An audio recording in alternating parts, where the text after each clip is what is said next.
जय श्री कृष्णा। सभी को नमस्कार। आज बात करते हैं गुरु पुख योग के बारे में।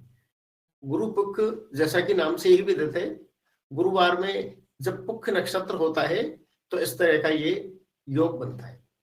इसको बहुत ही विशिष्ट प्रकार का योग माना जाता है और वैसे भी ये साल में 2 या 3 बार ही पड़ता है।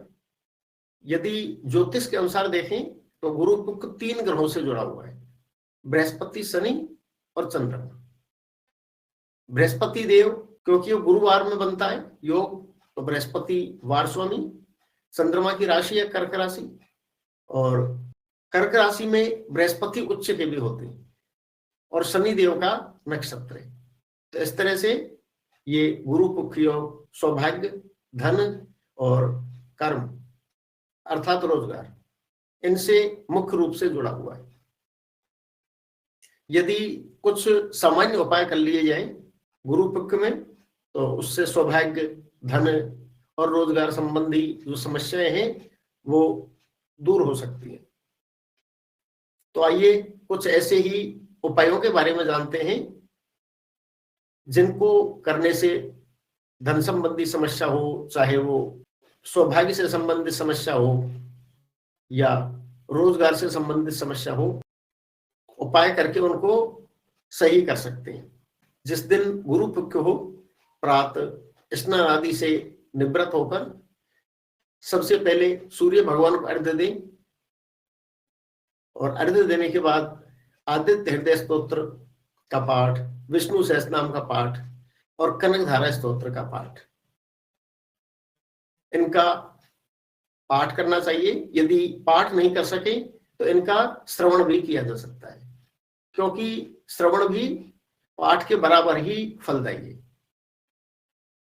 श्रीमद् भागवत में नवदा भक्ति के रूप में एक श्लोक आता है, श्रवणम कीर्तनम विष्णु स्मरणम पाद सेवनम अर्चनम वंदनम दास्यम सख्य आत्मनिवेदनम।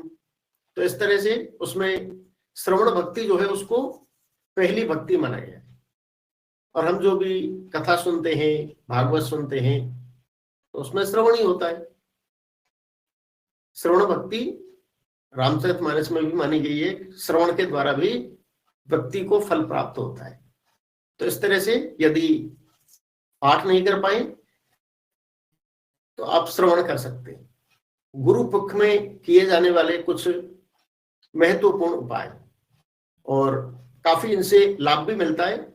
इस दिन गुड़हल का फूल या तुलसी का पत्ता, इनमें से कोई भी एक लें और उसके ऊपर कुमकुम, जिसको रोली भी बोलते हैं, तो कुमकुम लगाकर उसके ऊपर अक्षत रखें और लाल रंग के कपड़े में इनको बांधें और फिर इनको गुरु पुख के दिन तिजोरी में रखें या जहां पर आप धन या पैसा रखते हैं उस जगह पर रख दें। तो इससे धन की वृद्धि होती है।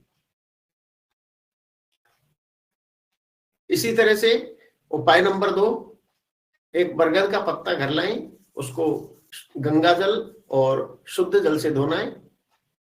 फिर उसके बाद में उसमें हल्दी वाली रोली से स्वास्तिक बनाएं और उसके ऊपर अक्षत और गुड़ ये रखकर और महालक्ष्मी का आह्वान करें। उस समय कनकधारा स्तोत्र का या तो पाठ करें या उसको श्रवण करें। इसके बाद माँ लक्ष्मी का आह्वान करके उनको प्रणाम करके उसको तिजोरी में रख दें या पैसे रखने के स्थान पर रखें। इससे धन की वृद्धि होती है और धन प्राप्ति में जो बाधाएं आने वाली होती हैं वो दूर होती है।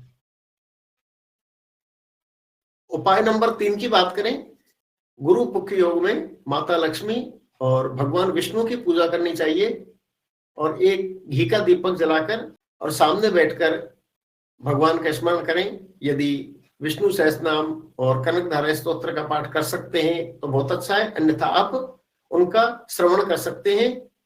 इससे भी आर्थिक समस्या दूर होती है, धन प्राप्ति में आने वाली बाधाएं दूर होती है।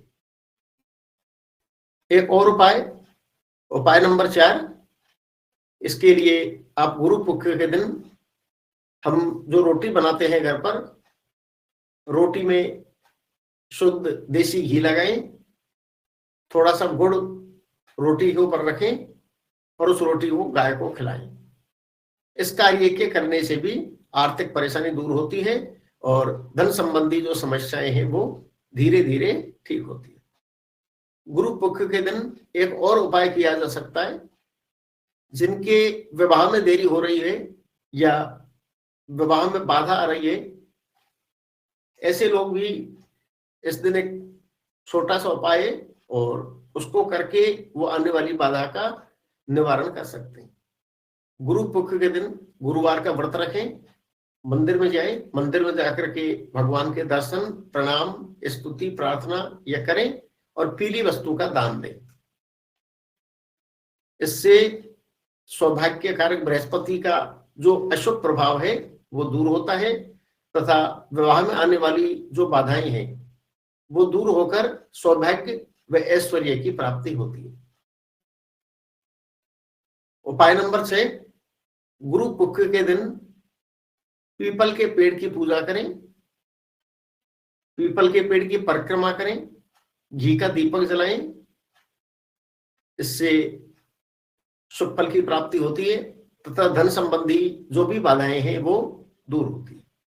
एक और श्रेष्ठतम उपाय है जिसको महा उपाय के रूप में लिया जा सकता है। यदि आर्थिक समस्या है, धन रुकता नहीं है, तो उसके लिए हमारे ज्योतिष शास्त्र में एक बहुत ही अच्छा उपाय दिया गया है।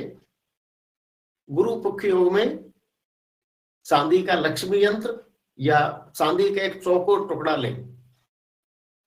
इसके साथ ही हल्दी की 5 गांठ, कमलगट्टा 5, एक केसर की पुड़िया, एक सिक्का, पीले अक्षत लें और थोड़ा सा गुड़। एक बार कनकधारा स्तोत्र के पाठ का श्रवण करें या इनका पाठ करें, जो भी आप कर सकते हैं। यदि आप शुद्ध कनकधारा स्तोत्र का पाठ कर सकते हैं तो जरूर करें, यदि नहीं कर सकते शुद्ध पाठ तो फिर प्रयास न करें, क्योंकि अशुद्ध होने पर उसका पूरा लाभ नहीं मिल पाता है। इसलिए आप उसको श्रवण कर सकते हैं। विष्णु सहस्त्रनाम, आदित्य हृदय स्तोत्र, कनकधारा स्तोत्र, तीनों ही स्तोत्र मेरे रिकॉर्ड किए हुए हैं और ये YouTube पर अवेलेबल है। यदि आप सुनना चाहें तो मैं डिस्क्रिप्शन में इनकी लिंक दे दूंगा, वहां जाकर के आप इनका श्रवण कर सकते हैं। हमारे आदि शंकराचार्य जी, उन्होंने कनकधारा स्तोत्र की रचना की और रचना करके उन्होंने कनकधारा स्तोत्र के प्रभाव को दिखाने के लिए अपने आश्रम में स्वर्ण की वर्षा कराई, प्रत्यक्ष में स्वर्ण की वर्षा कराई। इसीलिए इस स्तोत्र का नाम कनकधारा स्तोत्र हुआ और इसके बाद से ही इस कनकधारा स्तोत्र को बड़ा ही चमत्कारी स्तोत्र माना जाता है। इसलिए नित्य कनकधारा स्तोत्र का पाठ करें या उसका श्रवण करें, दोनों एक ही बात है। तो इस तरह से जो समस्याएं आ रही हैं वो धीरे धीरे दूर होती चली जाए। यदि आपको वीडियो पसंद आता है तो वीडियो को लाइक करें व चैनल को सब्सक्राइब करें। धन्यवाद।